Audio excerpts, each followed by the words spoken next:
దైవమా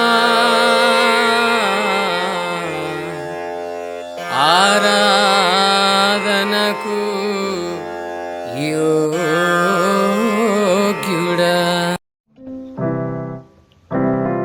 ప్రభునందు ప్రియులైన ఆదరణ స్వరం శ్రోతలందరికీ యేసుక్రీస్తు వారి ఉన్నతమైన నామములో శుభములు తెలియజేస్తూ ఉన్నాను. అందరూ బాగున్నారా? ఈరోజు ఎంతమంది మీలో దేవుని వాక్యాన్ని చదివారు లేదా చదవడానికి సిద్ధంగా ఉన్నారు? ఒకవేళ బైబిల్ చదివితే బైబిల్లో ఎన్ని అధ్యాయాలు మీరు చదువుతూ ఉన్నారు? ఈరోజు పరిశుద్ధాత్మ దేవుడు మనలందరినీ సూటిగా అడుగుతున్న ప్రశ్న. ఎందుకంటే చాలా మందికి బైబిల్ చదవడం అనేది అలవాటు తక్కువ. ఏదైనా ఖాళీగా ఉన్న సందర్భంలోనో లేదా అవసరానికో లేదా ఏదో పరధ్యానంగానో చదివేటువంటి వారు చాలా ఎక్కువ. ఈరోజు పరిశుద్ధాత్మ దేవుడు బైబిల్ ధ్యానించడం చాలా ప్రాముఖ్యమైన విషయంగా మనకి తెలియజేయబోతూ ఉన్నారు. చాలా మందికి బైబిల్ అంటే ఒక అలమార్ లాంటిది. ఎందుకంటారా? కరెంట్ బిల్లులు, రేషన్ కార్డులు, ఆధార్ కార్డులు ఇవన్నీ దాచుకునేటువంటి ఒక స్థలం బైబిల్. ఒక ఆమె అంటుంది, అవునండి మా ఆయన ఇంట్లో ఎక్కడ పెట్టినా డబ్బులు తీస్తాడు కానీ బైబిల్లో పెడితే మాత్రం ముట్టుకోడండి అని అంటుంది. ప్రియ దేవుని బిడ్డలారా, చాలామంది బైబిల్ను తాయిత్తులాగా చూస్తూ ఉంటారు. తలదిండు కింద పెట్టుకుని పడుకున్నానండి నిద్ర పట్టట్లేక అని సాక్ష్యాలు చెప్పేవాళ్ళు చాలామంది ఉంటారు. ఉదాహరణకి ఒక వ్యక్తికి జ్వరం వచ్చిందనుకోండి, డాక్టర్ గారు మందులు ఇస్తారు.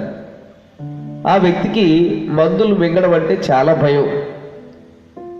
ఆయన అనుకున్నాడంట, ఈ రాత్రంతా ఈ టాబ్లెట్స్ అరిచేతిలో గుప్పిట్లో పెట్టుకుని నేను పడుకుంటాను, తెల్లారేటప్పటికి జ్వరం తగ్గిపోద్ది అనుకున్నాడంట. తగ్గుతుందా జ్వరం? బైబిల్ చదివే విషయంలో కూడా, బైబిల్ని చూసే విషయంలో కూడా చాలామంది అలాగే ఉన్నారు. మనందరికీ బైబిల్ చాలా విస్తారంగా అందుబాటులో ఉంది. ఓ కమ్యూనిస్ట్ దేశంలో ఒకసారి రహస్యంగా క్రీస్తును ఆరాధించు కొందరికి నూతన నిబంధన గ్రంథం దొరికింది. అయితే ఆ గ్రంథం వారి చేతిలో ఉండడం ఆ దేశ అధికారులు కనుక చూస్తే వాళ్ళని చంపేస్తారు. కనుక ఆ విశ్వాసులు అనేక మంది, ఒకరు తాను మత్తయి సువార్తను కంఠం చేస్తానంటే మరొకరు మార్కు సువార్తను కంఠస్థం చేస్తానని, ఇంకొకరు లూకా సువార్తను కంఠస్థం చేస్తానని, ఇంకొకరు యోహాను సువార్తనని, అలాగా ఒక్కొక్కరు ఒక్కొక్క పుస్తకాన్ని కంఠత చేసి బైబిల్ దాచిపెట్టేశారు.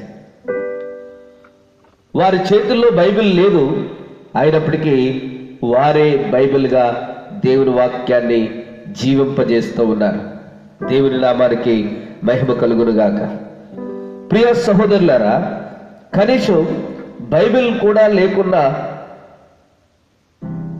దాన్ని చేతపట్టడానికి అవకాశం లేక అల్లాడుచున్న విశ్వాసులు ఈ భూమి మీద ఎంతో మంది ఉన్నారు. నీ చేతిలో ఉన్న బైబిల్ వారికి ఇస్తే కన్నీళ్లతో దాన్ని చదువుతారు. ఎన్ని త్యాగాలు చేసైనా కాపాడుకుంటారు. ఎంతో ఆశతో మొత్తం బైబిల్ పుస్తకాలన్నీ కంఠత చేస్తున్నారు చాలామంది. కొన్ని వాక్యాలైనా మనకు జ్ఞాపకం ఉన్నాయా? చాలా విచారకరమైనటువంటి సంగతి. దేవుని వాక్యమును చదివి ధ్యానించువారు నీటి కాలువ ఎవరు నాటబడిన చెట్టు వలె ఫలిస్తారు, వారు చేసే పనంతా సఫలమవుతుంది అని కీర్తనాకారుడు 1వ అధ్యాయం 3వ వచనంలో సెలవివ్వడం మనం చూస్తాం. ధర్మశాస్త్రాన్ని ధ్యానించువారు వృద్ధుల కంటే మించిన జ్ఞానము అనుభవము సంపాదించుకుంటారు. కీర్తన గ్రంథము 119వ అధ్యాయంలో 100వ వచనంలో ఈ మాట కనపడుతుంది. కాబట్టి ప్రియా సహోదరి సహోదరులారా, బైబిల్ అనుదినము చదవండి, ధ్యానించండి. బైబిల్లో చరిత్ర, విజ్ఞానము, మర్మములు, శుభ్రతలు, సాంఘిక చట్టాలు, సర్వజ్ఞానము ఇమిడి ఉన్నాయి. మనందరం కూడా దైవ గ్రంథాన్ని చదవడానికి, ధ్యానించడానికి ఇష్టపడదాం. జర్మనీకి చెందినటువంటి జాన్ గోటన్బర్గ్ అనేటువంటి ఒక శాస్త్రవేత్త క్రీస్తు శకం 1450-55 సంవత్సరాల మధ్య మొట్టమొదటిగా అచ్చు యంత్రాన్ని ఆయన కనిపెట్టాడు. అది ప్రపంచంలో ఒక వింత. దానికి ముందు చదువుకోవడానికి, రాసుకోవడానికి, లేకపోతే అచ్చు వేయబడిన పుస్తకాలు ఉండేవి కావు. భారతదేశంలో మనం పురాణాలు చదవడానికి వారు ఏమంటూ ఉంటారంటే, తాటాకు పత్రాల మీద ఘంటాలతో రాశారని మనం పుస్తకాల్లో చదువుతూ ఉంటాం. రాతి పలకల మీద వారు అనేకమైన విషయాలు తెలుసుకున్నారని, చదివారని మనం చదువుతూ ఉంటాం. అలాంటి దుర్భరమైన పరిస్థితుల్లో జాన్ గూటన్బర్గ్ చాలా కష్టపడి శ్రమించి ఎట్టకేలకు ఆయన అచ్చు యంత్రాన్ని కనిపెట్టాడు. అది చూడడానికి ఆ దేశంలో ఉన్న ప్రముఖులందరూ ఆ ప్రదేశానికి వచ్చారు. అయ్యా, మీరు చాలా గొప్పవారు, మీరు చాలా తెలివైన వారు, చాలా కష్టపడి ఈ అచ్చు యంత్రాన్ని తయారు చేశారు. కాబట్టి ఇదిగో మొట్టమొదటిగా మీ జీవిత చరిత్రని, మీ ఎక్స్పీరియన్స్ అంతా కూడా, మీ అనుభవాలన్నింటినీ మొట్టమొదటిగా పుస్తకం అచ్చు వేయండి అని అన్నారంట. అప్పుడు జాన్ గూటన్బర్గ్ చిరునవ్వు నవ్వి సున్నితంగా వారందరినీ వారించి, అయ్యా, ఈ అచ్చు యంత్రం తయారు చేయడానికి నాకు జ్ఞానం లేదు. నాకు ఎక్కడి నుంచి వచ్చింది అని అంటే, పరలోకమందున్న తండ్రి నాకు వాటి జ్ఞానాన్ని ఇచ్చాడు. కాబట్టి మొట్టమొదటిగా నేను బైబిల్ని అచ్చు వేస్తానని చెప్పి ఆ జాన్ గూటన్బర్గ్ ప్రపంచంలో మొట్టమొదటిగా అచ్చు వేయబడినటువంటి పుస్తకం అదేమిటంటే బైబిల్. దేవుని నామమునకు మహిమ కలుగును గాక.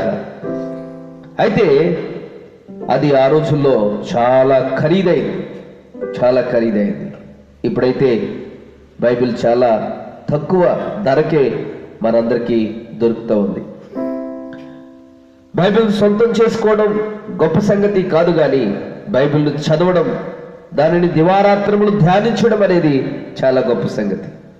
మీరు దేవుని వాక్యమును ఈరోజు నిర్లక్ష్యం చేస్తే ఒక సమయం రాబోతుంది, బైబిల్ కావాలన్నా దొరకదు, బైబిల్ చదవాలన్నా అవకాశం ఉండదు. ఇదే యెహోవా వాక్కు. కాబట్టి జనులు యెహోవా మాట వెదుకుటకై ఈ సముద్రం నుండి ఆ సముద్రం వరకు, ఉత్తర దిక్కు నుండి తూర్పు దిక్కు వరకు సంచరించుదురు గాని అది వారికి దొరకదు అని ఆమోసు గ్రంథం 8వ అధ్యాయం 11వ వచనంలో తెలియజేయబడుతూ ఉంది. కాబట్టి మనము దేవుని వాక్యమును నిర్లక్ష్య పెట్టక చదివి ధ్యానించి దానిని హృదయంలో భద్రపరుచుకుని దేవుని వాక్యానుసారంగా జీవించడానికి మనం ఇష్టపడతాం.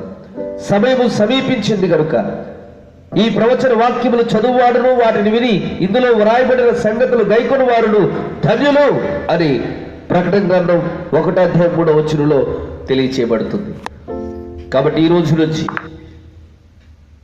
మనందరము కూడా ఏదో యథాలాపంగా, ఆచారబద్ధంగా, నామకార్థంగా బైబిల్ గ్రంథాన్ని చదవడం కాదు.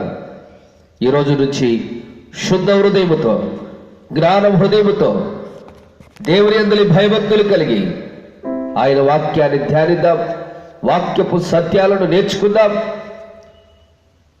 తద్వారా దేవుని నుంచి వచ్చే ఆశీర్వాదాన్ని మనం అనుభవిద్దాం. దేవుడు ఈ రోజు నుంచి అట్టి కృప మనందరికీ అనుగ్రహించి దీవించి ఆశీర్వదించునుగాక.